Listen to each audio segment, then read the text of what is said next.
it brings me to an important thing that we're going to talk about too. And a thing that people oftentimes goof up. Forming a bond, releasing energy, and breaking a bond, requiring energy. That is, when we form a bond, it's like, we settle down and we snap together like two magnets. To break us apart, you have to pull us apart. And you can see why that is. If you wanted to break us apart, positive charge, negative cloud, I'm pulled happily in here. To get me to unbond, to break that bond, you're going to have to pull the positive me away from that negative cloud. It's going to take some energy to break that, right? To break that bond. We'll talk a lot more about this later, but basically, bonds form oftentimes spontaneously because it's basically, now we can be attracted to one another and travel around as a pair. All right.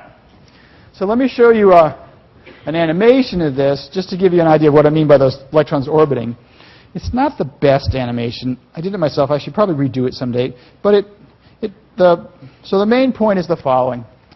I'd love to have somebody who has more artistic sense than me make some animations, because there are many things I can do, but be a animator is not one of them. All right. Phooey. No laser pointer today.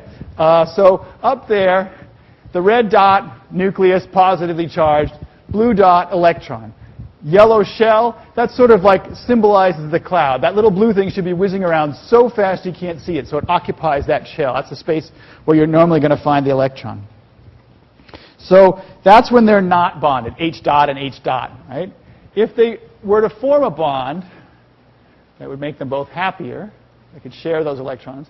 Those electrons now are going to spend some time out on the outside, but more of the time in between. Actually, they never bump into each other like that. That's another reason why I need to make this animation over. But the main point is that the electrons spend most of their time in between. And so again, each positive charge on the end sees +1, -2, and net negative charge. They're pulled into the middle, and that's why they travel together. They're locked in by those pair of electrons. So basically, that's what holds you together, right? You would fall apart into atoms if it wasn't for zillions of shared pairs of electrons.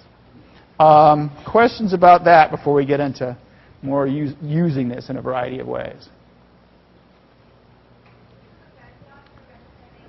The red dots are the nuclei, positively charged. So in hydrogen, just a proton. Okay. All right.